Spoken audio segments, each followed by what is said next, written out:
Bab 61, Darani Meditasi Agung. Pemuda itu berkata sambil tersenyum, "Mengapa kamu melarikan diri?" Yuan Er kecil hendak menjawab, tetapi ketika dia tiba-tiba teringat bahwa dia tidak bisa mengekspos dirinya sendiri, dia menelan kata-kata yang tergantung di ujung lidahnya. Ketika pemuda itu melihat Yuan Er kecil ragu-ragu, dia terus berkata sambil tersenyum, "Aku telah mengamatimu sepanjang malam, kamu tidak bisa membodohiku. Gadis kecil, kamu dari alam pengadilan ilahi. Tubuh orang tua itu sehat. Basis kultivasinya berada di tahap tengah alam kondensasi sens." Dia memberi isyarat dengan tangannya saat dia berkata, "Tapi bukan itu intinya." Kembali ke topik kita, orang kedua yang mengolah pedang ke tahap terakhir adalah Yu Shangrong, iblis kepala kedua dari Evil Sky Pavilion. Siapa yang ketiga?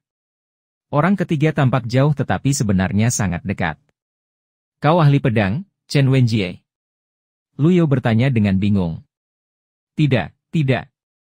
Chen Wenjie terobsesi dengan permainan pedang, tetapi dia tidak menyukai pedang. "Aku berbeda. Aku suka pedang, dan aku juga menyukai permainan pedang." Seseorang seperti Chen Wenjie tidak jelas dengan pendiriannya. Seseorang seperti dia akan mati dalam kematian yang mengerikan cepat atau lambat, kata pemuda itu. Begitu Lu Yao mendengar ini, dia tahu siapa pemuda itu. Dia mengelus janggutnya sambil berkata, "Orang yang mencintai pedang sampai ke tulang, Jiang Aijian." Jiang Aijian telah mengubah namanya untuk mencerminkan cintanya yang dalam pada pedang. Dia pasti satu-satunya orang di dunia kultivasi yang melakukannya. Mengejar pedang hampir menjadi obsesi. Dia juga seorang kultivator nakal sejati. Dia diadaptasi untuk bertahan hidup di jalur berbahaya dunia kultivasi. Keterampilannya jelas tinggi berdasarkan bagaimana dia berhasil melarikan diri dari elit yang membunuh Suoping. Dia memiliki dua obsesi, satu kecintaannya pada pedang, dan kedua, menjauhi masalah. Obsesi keduanya memainkan peran besar dalam membuatnya, seseorang yang tetap netral, hidup selama bertahun-tahun. "Kamu melebih-lebihkan," kata Jiang Aijian sambil tersenyum. Lu Yao mengangkat kepalanya sedikit saat tanpa nama terwujud di tangannya. "Itu pendek dan indah." Jiang Aijian tampak tercengang. Matanya membelalak saat dia menatapnya. "Benar-benar indah. Panjang dan desain bilahnya sesuai dengan keinginannya." Suaranya mengandung tanda-tanda kegembiraan saat dia berkata, "Oh old mister." Lu Yao melambaikan tangannya, dan tanpa nama menghilang. Dia berkata tanpa emosi, "Jika kamu ingin hidup, sebaiknya kamu tidak menginginkan pedang ini." Dong! Dong! Dong! Pada saat ini, dentang bel terdengar dari altar suci. Lu Yao sedikit mengernyit. Altar suci adalah tempat upacara akbar dari jalan benar dan jahat dirayakan. "Mengapa ada lonceng Buddha di sana?" Jiang Aijian berseru kaget. "Pak Tua, altar suci dipenuhi dengan orang-orang aneh. Para pembudidaya dari jalan mulia dan jahat berkumpul di sana, jadi itu tempat yang sangat berbahaya. Saya sarankan Anda menahan diri untuk pergi ke sana. Saya mendengar putri suci yang mereka pilih kali ini adalah penjahat kelima dari Paviliun Langit Jahat Gunung Pengadilan Emas." Dia tertawa sambil terus berkata, "Ironis sekali. Seorang iblis dipilih sebagai putri suci." Lu Yao mengabaikannya. Jiang Aijian berbicara lagi, "Namun, jika Anda benar-benar berencana pergi dan membuat diri Anda terbunuh, saya akan bisa mendapatkan pedang Anda, Tuan Tua. Pada saat itu, saya akan mengumpulkan mayat Anda dan mengubur Anda di tanah yang berharga di mana elemen-elemennya selaras." Begitu Jiang Aijian selesai berbicara, Yuan Er kecil kehilangan kesabaran. "Biar aku yang menangani dia." Tubuhnya seringan burung layang-layang, dan keagungannya bisa menyaingi langit. Primal ki ganasnya segera berdesir. Jiang Aijian menangkis gelombang energi yang masuk saat dia mundur. Dia tidak bisa berkata-kata untuk sesaat. Sungguh gadis muda yang penuh semangat. "Kamu tidak tampak seperti kultivator alam pengadilan ilahi biasa." Yuan Er kecil mengejek. "Aku akan memukulmu begitu keras sehingga kamu akan mencabut gigimu dari tanah. Gadis kecil, jangan paksa aku menggunakan pedangku." Jiang Aijian mundur lagi.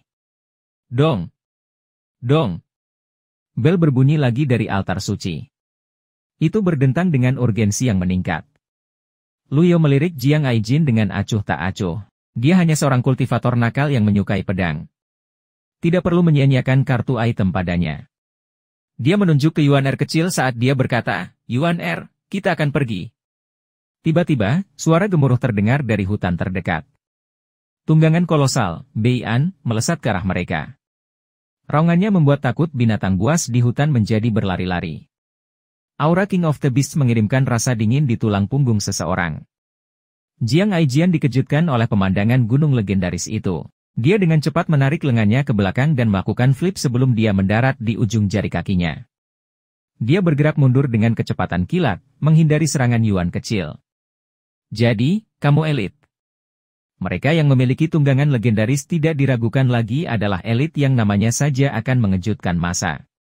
Tuan tua mungkin memiliki basis kultivasi yang lemah, tetapi jelas latar belakangnya tidak sesederhana kelihatannya. Meskipun Jiang Aijian menyukai pedang, dia lebih mencintai hidupnya. Dia menangkupkan tinjunya saat dia melayang di udara. Pak Tua, altar suci adalah tempat yang berbahaya. Mengapa Anda tidak pergi ke tempat lain saja? Saya dapat menjaga diri saya sendiri. Luyo melompat ke Bei'an dengan gerakan ringan. Bei'an memamerkan taringnya. Yuan Er kecil melirik Jiang Aijian dan mengejek sebelum dia melompat ke Bei'an juga. Jiang Aijian hanya bisa melihat saat keduanya melaju menuju altar suci. Dia mengelus dagunya, melamun. Haruskah saya mengejar? Bagaimana jika saya bertemu dengan penjahat tua itu? Dia berada dalam dilema. Dia merenungkan masalah ini beberapa lama sebelum akhirnya membuat keputusan. Saya tidak akan melibatkan diri dalam pertengkaran mereka. Baik. Itulah yang akan saya lakukan. Aku akan mengumpulkan mayatnya saat dia meninggal. Lalu, dia mengikuti keduanya dari jauh. Dong. Dong. Dong. Di altar suci. Kereta terbang besar dari kuil kekosongan besar melayang di udara saat lusinan biksu melantunkan sutra dengan telapak tangan menyatu. Suara nyanyian mereka bergema di udara. Luyo dan Little Yuan Er masih jauh, dan nyanyian terdengar seperti dengung nyamuk di telinga mereka. Mereka tidak berhasil menemui para biksu, sebaliknya, mereka mendaratkan seseorang di dekat altar suci. Bangunan di altar suci memakan tempat yang sangat luas. Teras di bagian bawah membentuk lingkaran di sekeliling area dengan 48 pintu. Alun-alun itu membentang beberapa mil ke segala arah. Orang biasa tidak diperbolehkan berada di sekitar tanpa alasan yang sah. Ketika Luyo menginjakkan kaki di altar suci, dentang lonceng menjadi gelisah. Itu menyebalkan. Luyo mengangkat tangannya sedikit. Darani meditasi agung umat Buddha. Apa yang dilakukan sekelompok biksu di sini? Little Yuan Er bergumam pelan. Meditasi darani yang agung memiliki efek yang kuat dan mengintimidasi musuh. Ini dicapai dengan pengucapan komunal sutra. Hanya keledai botak di Temple of Great Emptiness yang bisa melakukan ini. Tetap tenang dan tunggu. Meditasi darani yang agung hanya bisa diucapkan 5 kali berturut-turut. Luyo berdiri diam saat dia melihat kereta terbang di udara. Ini mungkin terbukti bagus. Meditasi agung darani dapat mengintimidasi kebanyakan kultivator. Ini memecahkan kekhawatiran Luyo tentang kartu serangan mematikannya yang tidak dapat mencapai beberapa target sekaligus. Namun, dia benar-benar penasaran mengapa kuil kekosongan besar muncul di sini padahal mereka biasanya tidak menyibukkan diri dengan urusan dunia sekuler. Bel berbunyi sekali lagi. Meditasi agung darani terdengar seolah-olah sekumpulan lalat sedang mengadakan pesta. Luyo menggelengkan kepalanya tanpa daya. Dia bertanya-tanya apakah ada orang yang akan senang mendengarkan meditasi darani? Setelah beberapa saat, dengung meditasi besar darani akhirnya memudar. Altar suci itu jatuh ke dalam keheningan yang mematikan. Ayo pergi, kata Luyo saat dia dan Yuan Er kecil berjalan ke tengah altar suci. Bahkan ketika mereka mendekati alun-alun, sepertinya tidak ada yang memperhatikan mereka. Mereka berhasil membaur dengan orang banyak. Yuan Er kecil menunjuk ke sebuah kereta terbang di dekatnya dan berkata, itu kereta terbang dari kuil Vien. Selain kuil Vien, ada juga bendera dari sekte lurus dan sekte kejelasan di sekitar alun-alun altar suci. Seperti yang diharapkan, para pembudidaya dari jalan mulia dan jalan jahat di sekitar keduanya memiliki ekspresi masam di wajah mereka. Mereka praktis ternganga saat mereka melihat ke atas. Luyo menyapu matanya ke seberang altar suci. Dengan Eye of Truth, semua orang tampak seperti musuh. Dia tidak berani memikirkan apa yang akan terjadi padanya jika identitasnya terungkap. 3 kartu sempurna dan 3 kartu serangan mematikan lebih dari cukup baginya untuk melarikan diri dengan hidupnya yang utuh, tetapi akan sulit baginya untuk membawa Xiaoyu pergi. Pada saat ini, seorang biksu muncul dari kereta terbang di atas altar suci dan turun perlahan. Telapak tangannya disatukan, dan kasayanya berkilau dengan emas.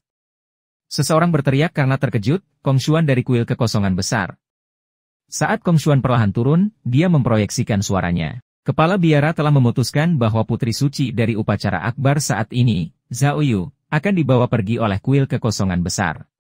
Saya meminta pengertian dan pengampunan Anda, sayangku dermawan. Seorang pria berjubah panjang menunjuk ke arah Kong Xuan saat dia berkata dengan marah, keledai botak.